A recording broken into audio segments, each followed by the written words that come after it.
Un saludo a cada uno de ustedes. Una vez más, les agradezco que me acompañen y como siempre estudiar el mensaje de la palabra de Dios. Así es que voy a pedirles que vayamos al Evangelio de San Juan, capítulo 6, versículos del 1 al 15. Leo yo este pasaje que dice así: Después de esto, Jesús fue al otro lado del mar de Galilea, el de Tiberias, y le seguía una gran multitud porque veían las señales que hacía en los enfermos. Entonces Jesús subió a un monte y se sentó allí con sus discípulos, y estaba cerca la Pascua, la fiesta de los judíos. Cuando alzó sus ojos, Jesús vio que habían venido a él gran multitud. Dijo a Felipe: ¿De dónde compraremos pan para que coman estos? Pero esto decía para probarle, porque él sabía lo que había de hacer. Felipe le respondió: 200 denarios de pan no bastarían para cada uno de ellos, para que cada uno de ellos tomase un poco. Uno de sus discípulos, Andrés, hermano de Simón Pedro, le dijo: Aquí está este muchacho que tiene 5 panes de cebada y 2 pececillos más. ¿Qué es esto para tantos? Entonces Jesús dijo: Haced recostar a la gente. Y había mucha hierba en este lugar, y se recostaron como en número de 5,000 varones. Y tomó Jesús aquellos panes, y habiendo dado gracias, lo partió entre los discípulos, y los discípulos entre los que estaban recostados, asimismo los peces como querían. Y cuando se hubieron saciado, dijo a sus discípulos: Recoged los pedazos que sobraron, para que no se pierda nada. Recogieron pues y llenaron 12 cestas de pedazos de los 5 panes de cebada de los que habían comido. Y aquellos hombres entonces, viendo la señal que Jesús había hecho, dijeron: Este verdaderamente es el profeta que había de venir al mundo. Pero entendiendo Jesús que iban a venir para apoderarse de él y hacerle rey, volvió a retirarse al monte a él solo. Padre, gracias te damos en este día por darnos la oportunidad de poder estudiar el mensaje de tu palabra. Sabemos, Señor, que tú sigues obrando, sigues haciendo milagros. Padre, abre nuestra mente, nuestro entendimiento para poder recibir tu palabra y entender qué es lo que tú quieres, Señor, mostrarnos. En Cristo Jesús pedimos esto. Amén. Bueno, hermanos, seguimos con este tema, esta serie de los milagros de Jesús. El tema de hoy es Jesús, el pan de vida y provisión de Dios. Una de las maravillas de este mundo en el que vivimos son para mí, una de ellas, las semillas. Una sola semilla, como dice la palabra de Dios, puede producir al 30, al 60 y al 100%. Cuando las pirámides de Egipto fueron descubiertas por arqueólogos hace algunos siglos, se encontró que algunas de las ofrendas a los muertos que habían ofrecido eran, ¿verdad?, semillas de trigo.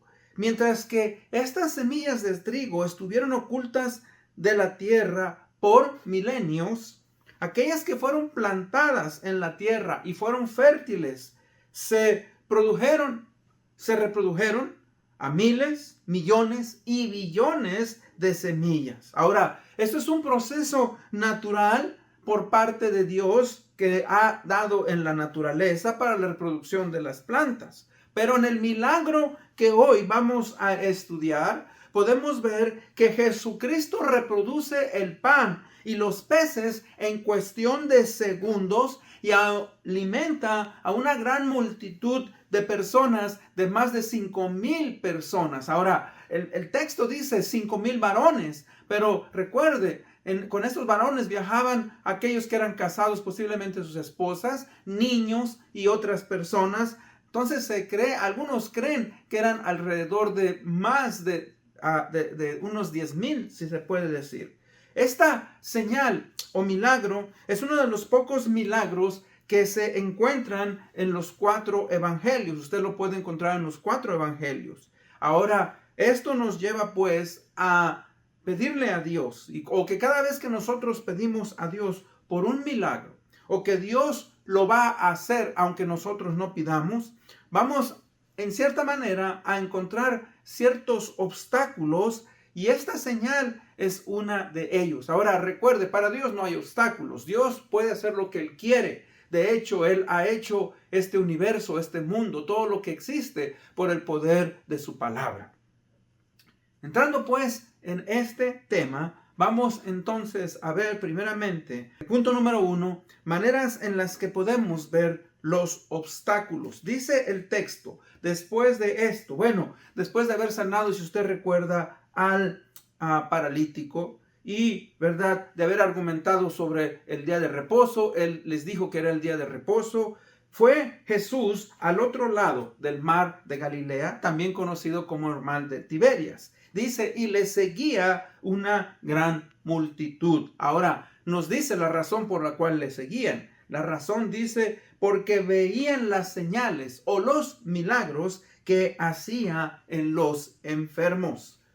Vemos, ¿verdad? Pues en el versículo 3 dice, entonces subió Jesús a un monte y se sentó allí con sus discípulos.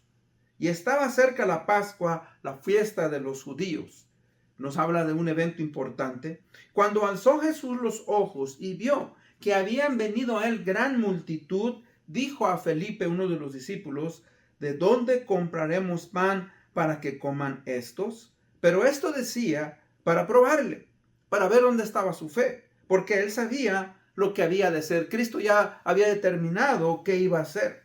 Ahora, si usted vemos que esta multitud, juntamente con los discípulos del Señor Jesucristo, estaban en un lugar apartado, un lugar, cuando decimos desierto, pues en ese lugar no había, ¿verdad?, un poblado. No sabemos qué tan cerca estaba el poblado más cercano. Estaban lejos de alguna aldea donde pudieran tal vez las personas que tuvieran dinero comprar algo para satisfacer sus necesidades. Es posible, como dice el tema, ¿verdad? Estaba cerca la Pascua, la fiesta de los judíos. Y es posible que algunos de estos que estaban ahí fueran peregrinos, ¿verdad?, que estuvieran regresando, que estuvieran viniendo a celebrar la Pascua ¿verdad?, en Jerusalén, que era obviamente una de las fiestas más importantes para los judíos. Ahora, fíjese cómo los discípulos ofrecen en cierta manera algunas soluciones. Ahora, vemos aquí que todos tendemos a ver la realidad. Pero recuerde, la realidad del ser humano es muy diferente a la realidad de Dios. Dios actúa siempre a pesar de la realidad, a pesar de las circunstancias. Y en esta realidad vemos varias cosas. Una gran multitud, como dije anteriormente, de más de 5,000 personas. Ahora, fíjese que ellos ven la realidad y en el Evangelio de Marcos 6, 35 y 36, ellos le dan una solución. Dice, despídelos para que vuelvan a sus lugares, a donde ellos viven. Como dije yo anteriormente, era un lugar desierto, ya era tarde y tal vez, aunque existiera una aldea cercana, las preguntas que podemos hacer es, ¿habría comida para toda esa gente? ¿Habría suficiente dinero? ¿Habría el tiempo necesario para preparar alimento para toda esta muchedumbre? Ahora recordemos una cosa. Jesús, mis hermanos, siempre ha tenido y tuvo compasión de las personas que lo seguían. Conocía su situación. Y hoy, ¿verdad?, al igual que nosotros, Él conoce nuestra situación. Ellos estaban cansados, como nosotros también nos cansamos. Tenían hambre, como muchas veces nosotros tenemos hambre. Tenían, ¿verdad?, no tenían ciertos recursos, algunos como dinero. Bueno, hoy, mis hermanos, es diferente. Fíjese que hoy nosotros usualmente tenemos recursos. Hoy, por ejemplo, usted cuenta con tarjetas de crédito. Hoy usted, ¿verdad?, va a ciertas tiendas en los Estados Unidos. Hay cantidad de tiendas. A mí me sorprende no solamente la cantidad de tiendas, pero la cantidad de lugares en las cuales usted puede ir a comer. Comida mexicana, comida china, comida italiana, ¿verdad?, comida rápida, restaurantes. O sea, hay tanto. Pero hoy aquí, si usted se da cuenta, en aquellos tiempos pues no eran las mismas circunstancias. Ahora, Felipe le habla de otra realidad. Una realidad, pero no solamente le habla de una realidad, pero él también es pesimista. Porque mire lo que él le dice. Dice, Felipe le respondió, versículo 7. 200 denarios de pan no bastarían para que cada uno de ellos tomase un poco.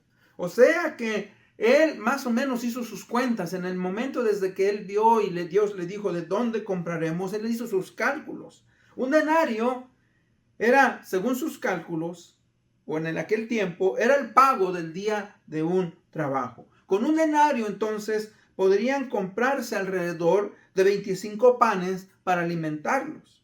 Ahora, él en cierta manera le está diciendo, a 200 denarios de pan no bastarían para que cada uno de ellos tomase, fíjese, un poco. O sea, él es pesimista, y un pesimista es una persona que usualmente ve las soluciones de un problema de una manera desfavorable. O sea, no sabe cómo, pensando en que no hay manera de encontrar una solución. Dice él, porque aunque tuviéramos ese dinero, ¿dónde pudiéramos comprar comida para toda esta gente? Él está consciente de la realidad, ¿verdad? O sea, él sabe que las aldeas están lejos y que la gente, aunque tuviera tal vez el dinero, como dije yo, ¿cómo van a comprar? No había tiendas como hoy y las que hubiera posiblemente ya estaban cerradas. Ahora, vamos a ver ciertas realidades, mis hermanos, cuando nosotros somos pesimistas. Muchas veces somos como Felipe. Habemos personas que somos como Felipe, o muchas veces nosotros somos como Felipe. O sea, queremos limitar a Dios pensando que como nuestros recursos son limitados, también pensamos que para Dios son limitados. Pero fíjese que la lección para Felipe y para nosotros era que tenemos que aprender, tenemos que confiar en el Señor, en Dios, quien, fíjese, él ya tenía un plan de acción. Él le preguntó, ¿de dónde? Pero Jesucristo ya sabía lo que había de hacer. Cristo ya tenía un plan de acción. Pero primero, ¿verdad? Él quiere que ellos vean esas limitaciones para darles una lección, para que ellos aprendiesen a confiar en el Maestro. Mire, cuando usted y yo somos pesimistas, vamos a ver algunas cosas, características de nosotros cuando somos pesimistas. O sea, nos olvidamos de que tenemos un gran Dios que ha actuado en el pasado, que está actuando en el presente y que va a actuar en el futuro. Dios, mis hermanos, ha hecho grandes portentos, sigue haciendo portentos. Usted ve la palabra de Dios desde Génesis hasta los evangelios, hasta todo lo que ha sido escrito. Usted ve milagro tras milagro, cómo sacó a la nación de Israel, cómo, verdad, creó este mundo, cómo, verdad, nos ha rescatado a nosotros de una vida sin propósito. Entonces, no olvidemos que tenemos un gran Dios. El pesimista, mire, se centra en las cosas terrenales y no puede percibir el poder de Dios. Tristemente, cuando nosotros somos pesimistas, nos volvemos materialistas. O sea, contamos con esto y eso es todo lo que tenemos. Para Cristo, mis hermanos, no hay nada imposible. El pesimista piensa, ¿verdad?, que la situación, las circunstancias que está atravesando son muy grandes para Dios y que tal vez Él no pueda llevarlas a cabo. La palabra de Dios nos dice que para Dios no hay nada imposible. El pesimista piensa que Dios está muy ocupado para hacer algo por alguien.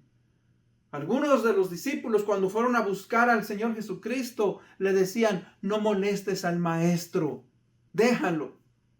Cristo, mis hermanos, está para nosotros. Él dijo en su palabra cuando resucitó en Mateo 28, 19, aquí yo estoy con vosotros, Mateo 20, aquí yo estoy con vosotros todos los días del mundo, hasta el fin del mundo. Entonces, ¿verdad? No seamos, ¿verdad?, pesimistas al pensar que Dios está muy ocupado para escucharnos. El pesimista piensa que a Dios no le importan ciertas personas.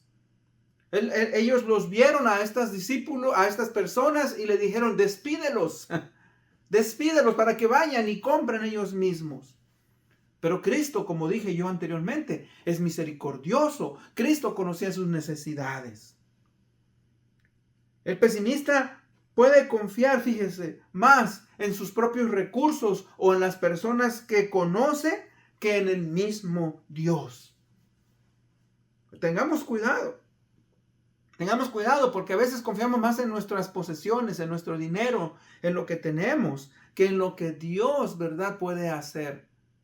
He conocido muchas gentes, ¿verdad?, que confían más en lo que dice su doctor que en lo que, ¿verdad?, Dios puede hacer en sus vidas.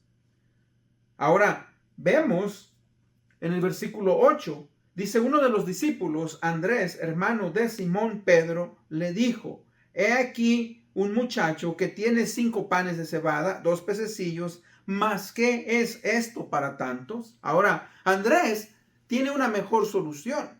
Se encuentra con este muchacho, como dije, que tiene 5 panes de cebada, 2 pececillos.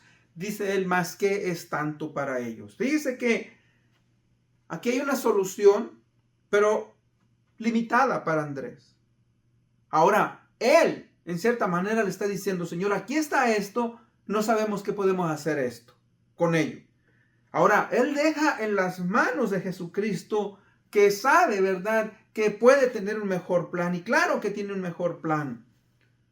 Esta solución era limitada para Andrés, pero la deja en las manos del Señor Jesucristo. Yo creo que él está, en cierta manera, lanzando la pregunta: ¿crees que pueda, Señor, hacer algo? La actitud de Andrés fue mejor que la actitud de Felipe. El Señor, ¿verdad?, conocía a cada uno de sus discípulos. Ahora, Andrés viene, mis hermanos, en cierta manera, de una manera humilde. ¿Crees tú que puedas hacer algo con esto? Ahora, yo creo, mis hermanos, que esa es una actitud que muchos de nosotros debemos de imitar.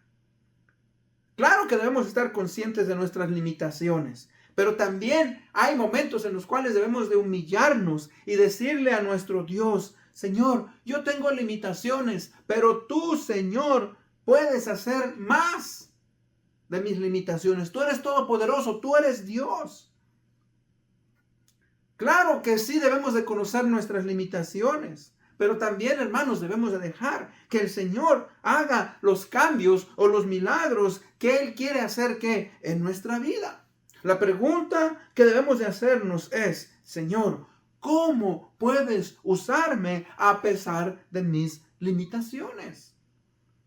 Hermano que me escucha, amigo, tal vez usted recuerde cuando usted vino al Señor Jesucristo. Yo recuerdo cuando vino el Señor Jesucristo, ¿verdad? Tenía tantas áreas en mi vida que necesitaba cambiar, que necesitaban ser transformadas. Veía tantas debilidades, me desanimaba en la vida cristiana. Pero ¿sabe qué? Confié en el Señor. Aprendí a decirle: Señor, soy limitado, no sé qué hacer con mi vida, pero sin embargo, tú puedes transformarme, tú puedes cambiarme. ¿Y sabe qué? Casi ya tengo 40 años de estar en el cristianismo, en Cristo. ¿Y sabe qué? He visto cómo Dios, a pesar de mis limitaciones, está trabajando, ha trabajado y seguirá trabajando a pesar de mí. Para Dios, recuerde, no hay obstáculos de ningún tipo. Dios siempre puede actuar. Dios siempre puede trabajar. Siempre y cuando todo vaya de acuerdo a sus planes, de acuerdo a su voluntad y de acuerdo a ¿qué? A su soberanía. Él siempre está obrando y Él siempre estará obrando. Por eso es importante, mis hermanos, ¿verdad?, que entreguemos, que nos humillemos a nuestro Dios y le entreguemos, ¿verdad?, nuestras circunstancias, que para Él no hay nada imposible. En el punto número 2, Jesús siempre tiene la respuesta correcta y el mejor plan. Jesús tomó la iniciativa, como dice el pasaje. Él sabía lo que había de ser. Dice: entonces Jesús les dijo: haced recostar a la gente. Y había mucha hierba en aquel lugar, y se recostaron como en número de 5,000 varones. O sea, que les dice: prepárense para la acción. No los voy a despedir. Primeramente les dice: hagan que se recuesten en la hierba. tomó, mis hermanos, los panes, los peces y empezó a orar. Ahora, ¿qué hizo? Oró y dio gracias al Padre por lo que él había provisto, para que aquel muchachito que se dejó también usar, fíjese, dejó usar sus elementos, pudiera darse cuenta, mis hermanos, del gran milagro. Mostrar no solamente, ¿verdad?, a la multitud, pero mostrar a los discípulos que a pesar de las circunstancias, Dios responde y hace grandes maravillas. O sea, todo eso lo hace, ¿para qué? Para mostrar, mis hermanos, su gran nombre. Y comenzó, dice que, el milagro de la multiplicación. Comenzaron, dice, los discípulos a repartir a la gente. Ahora, para una mejor distribución y orden, por eso les dijo que, ¿verdad?, se sentaran en grupos. En el Evangelio de Lucas se nos dice que los sentaron de 50 en 50, que era un gran plan, ¿verdad?, de distribución y de administración. Hermanos, Jesús es Dios, es Señor. Dice, y los discípulos tomaron entre los que estaban recostados, asimismo de los peces, cuánto querían. Jesús no puso un límite, fíjese. Todos comieron, mis hermanos, hasta saciarse. Cuánto querían. El plan de Jesús, mis hermanos, fue llevado a cabo. Todos los que pudieron o que comieron, pudieron ver que un gran milagro, una gran señal. Una vez más mostró, ¿verdad?, el Señor Jesucristo su poder maravilloso. Dios satisfizo las necesidades del pueblo y los llenó. Cuando se hubieron saciado, versículo 12, dijo a sus discípulos, recoged los pedazos que sobraron para que no se pierda nada. Recogieron pues y llenaron 12 cestas de pedazos que de los 5 panes de cebada sobraron a los que habían comido. O sea que Él le dio, mis hermanos, a la gente con exceso para sus necesidades. Sobró provisión. ¿Cuánto? 12 cestas llenas. Ahora, algunos dijeron o preguntan, ¿por qué 12 cestas? Bueno, algunos dicen, ¿verdad?, que había 12 discípulos, 12 siervos que habían ayudado, participado en la provisión y que gracias a su obediencia y a su trabajo, ahora, ¿verdad?, cada siervo tenía su propia provisión para sus propias necesidades. Ahora, hermanos, algo maravilloso que podemos ver aquí es que podemos ver que Dios siempre provee abundantemente para sus siervos. Fíjese que no debía de desperdiciarse ni un bocado, ningún bocado de lo que sobró. Y eso nos habla, mis hermanos, de la gran provisión de Dios. En Mateo 6:33 dice la palabra, mas buscad primeramente el reino de Dios y su justicia, y todas estas cosas os serán, ¿qué?, añadidas. Dice que aquí hay una lección que aprender. Mientras que un hombre, una persona da lo que tiene, también debe de confiar en el poder y la provisión de nuestro gran Dios. Dios usó la provisión que un muchacho dio. ¿Para qué? Para ser de bendición a miles de personas. Y de la misma manera, piense para usted mismo. Dios nos ha dado talentos, Dios nos ha dado dones. Y debemos de aprender a confiar en que Dios puede usarnos a pesar de nuestras limitaciones. Muchas veces nosotros decimos, es que yo no tengo una gran inteligencia, es que yo no conozco cómo evangelizar, es que yo no soy un maestro, es que, hermano, amigo, que me escuchas, Dios no quiere que tú te limites. Dale a Dios aquello que te ha dado, a pesar de tus circunstancias, a pesar del lugar donde tú estés. Dios puede hacer grandes cosas por medio de ti. Punto número 4. Cuidado con nuestra motivación porque puede ser errónea y materialista. Los versículos 14 y 15 dicen: aquellos hombres entonces, viendo la señal que Jesús había hecho, dijeron: este verdaderamente es el profeta que había de venir al mundo. Pero entendiendo, conociendo Jesús que iban a venir para apoderarse de él y hacerle rey, volvió a retirarse al monte él solo. Hay una profesión que esta gente está haciendo, pero es una profesión materialista. Esa fe en Jesús, mis hermanos, es una fe equivocada de esta multitud. La gente profesaba que Jesús era el Mesías, pero ellos no pensaban en el Mesías, ¿verdad? Celestial. Pensaban en un Mesías, un rey terrenal materialista. Un Mesías, fíjese, un rey que pudiera satisfacer sus necesidades personales, las de la comunidad, las de la nación. Sí, Jesús ya había sanado a muchas personas. Jesús ya había alimentado a todas estas personas. Todo lo que estos hombres querían, fíjese, lo estaba haciendo. Él había ya satisfacido las necesidades de salud, de alimento. Ahora, para ellos, entonces, ¿qué? Ahora hay que hacerlo rey de nuestra nación, porque Él va a proveer para nosotros. Ellos no querían volver a tener hambre, no querían volver a estar enfermos. No, mientras ellos estuvieran, ¿verdad?, vivos. Fíjense que vieron en Jesús la posibilidad de un Mesías terrenal y humano. Uno que pudiera proveer para sus necesidades físicas.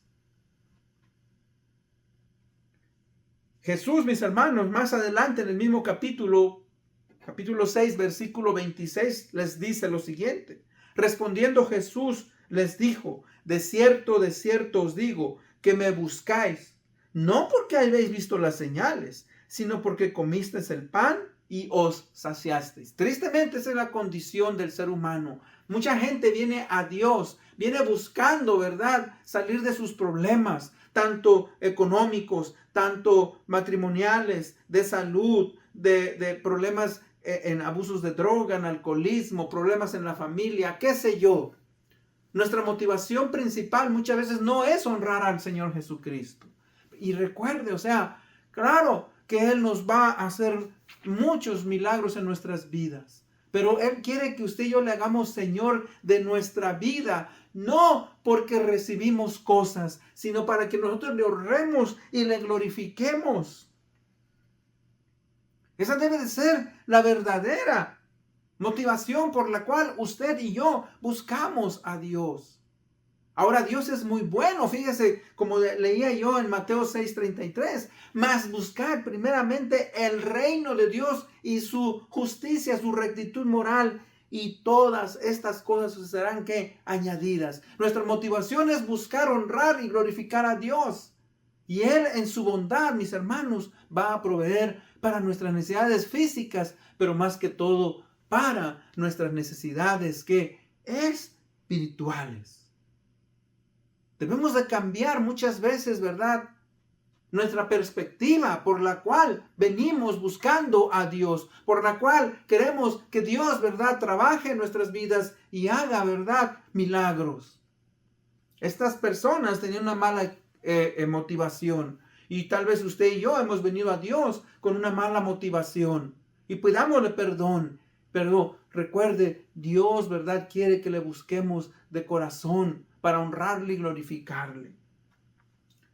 En conclusión, en la historia de hoy podemos aprender varias cosas. Primeramente, no debemos de concentrarnos, fíjese, en las circunstancias y los obstáculos. Recuerde, Dios es más grande que cualquier obstáculo, que cualquier circunstancia. Solamente debemos de confiar, debemos de aceptar su voluntad. Recuerde, la palabra de Dios nos dice: porque para Dios no hay nada imposible. Él de acuerdo a su voluntad, de acuerdo a su soberanía, de acuerdo a su plan, va a actuar. Otra cosa que podemos aprender es la pregunta que todos debemos de hacernos. Señor, ¿cómo puedes usarme a pesar de mis limitaciones? Recuerde una cosa. En las manos de Dios, si usted y yo nos disponemos en las manos de Dios, podemos ser instrumentos útiles para traer ¿qué? Honra y gloria a su nombre.